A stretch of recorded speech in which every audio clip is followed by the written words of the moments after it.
शहर के बाहर एक विशाल इंडस्ट्रियल एरिया था जहां दिन रात मशीनों की आवाज़ गूंजती रहती थी।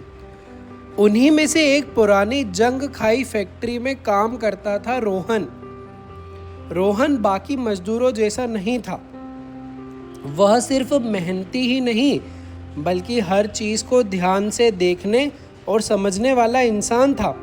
जहां बाकी लोग काम करके घर चले जाते थे, वहीं रोहन मशीनों के पास खड़ा होकर सोचता था, ये मशीन ऐसे क्यों चल रही है, इसमें गड़बड़ी कहाँ है।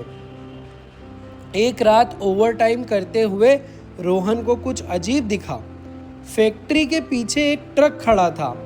आधी रात को कुछ लोग चुपके से अंदर आए और अच्छे क्वालिटी के माल को अलग करके कहीं और ले जा रहे थे और उसकी जगह घटिया माल स्टोर में रख रहे थे। रोहन समझ गया, यह सिर्फ भ्रष्टाचार नहीं, एक बड़ा खेल है। लेकिन उसने उस रात कुछ नहीं कहा। अगले दिन से रोहन और ज़्यादा चुप हो गया। सबको लगा कि वह डर गया है, लेकिन असल में वह सब कुछ ध्यान से देख रहा था। वह हर रात नोट करता, कौन कब आता है, क्या बदलता है और कौन साइन करता है। धीरे धीरे उसे पता चला कि इस खेल में सिर्फ सुपरवाइज़र ही नहीं बल्कि फैक्ट्री का मैनेजर और कुछ बड़े अधिकारी भी शामिल हैं। एक दिन अचानक रोहन को ऑफिस में बुलाया गया। मैनेजर ने कहा, रोहन तुम बहुत होशियार बन रहे हो, जितना काम कहा जाए उतना करो। रोहन समझ गया कि उसकी गतिविधियां किसी की नज़र में आ चुकी हैं। उसी शाम उसके एक दोस्त और सहकर्मी संदीप, जो उसकी मदद कर रहा था, उसकी अचानक फैक्ट्री में एक्सीडेंट से मौत हो गई। लेकिन रोहन जानता था यह एक्सीडेंट नहीं था। संदीप की मौत ने रोहन को अंदर से हिला दिया। वह डर गया, लेकिन इस बार उसने एक ऐसा फैसला लिया जो सबको चौंका देता।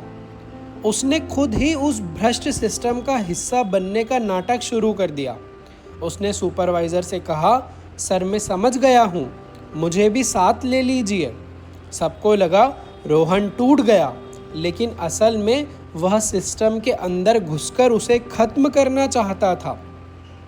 अब रोहन उन्हीं लोगों के साथ बैठता था जिनके खिलाफ वह पहले खड़ा था। वह उनके भरोसे में आ गया।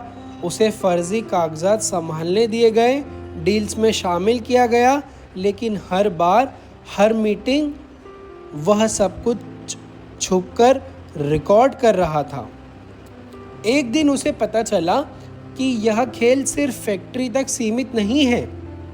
यह एक बड़ा नेटवर्क था जहां अलग अलग शहरों में फैक्ट्रियां, नकली सामान और ब्लैक मनी का खेल चल रहा था।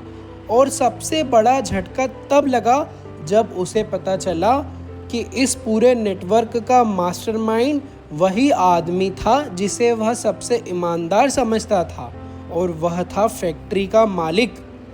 रोहन के पैरों तले ज़मीन खिसक गई। अब रोहन के पास दो रास्ते थे, चुप रहकर पैसा कमाना या सब कुछ दांव पर लगाकर सच्चाई सामने लाना। उसने दूसरा रास्ता चुना, लेकिन इस बार उसने सीधे टकराव नहीं किया।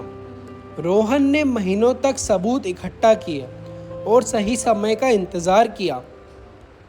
फिर एक दिन जब फैक्ट्री में एक बड़ी डील होने वाली थी जिसमें करोड़ों का घोटाला होना था, रोहन ने एक साथ कई जगह शिकायत कर दी, मीडिया, पुलिस और अधिकारियों के पास। उस दिन फैक्ट्री में रेड पड़ी। मालिक, मैनेजर और कई बड़े लोग पकड़े गए। पूरे शहर में खबर फैल गई, लेकिन रोहन भी सुरक्षित नहीं था। उसे धमकियां मिलने लगी, उस पर हमला भी हुआ, लेकिन वह बच गया। कुछ महीनों बाद रोहन गायब हो गया। लोगों को लगा कि शायद उसे खत्म कर दिया गया, लेकिन एक साल बाद उसी शहर में एक नई आधुनिक फैक्ट्री खुली और उसका नाम था रोहन इंडस्ट्रीज़ और उसके मालिक थे रोहन। लोगों को बाद में पता चला कि रोहन ने उस भ्रष्ट नेटवर्क को ख़त्म करने के बाद उनकी कुछ बंद हो चुकी फैक्ट्रियों को कानूनी तरीके से खरीद लिया और उन्हीं को बदलकर एक ईमानदार बिजनेस खड़ा कर दिया। रोहन ने अपने ऑफिस की दीवार पर एक लाइन लिखी थी, सिस्टम को हराने के लिए कभी कभी उसी के अंदर जाना पड़ता है, लेकिन खुद को खोए बिना।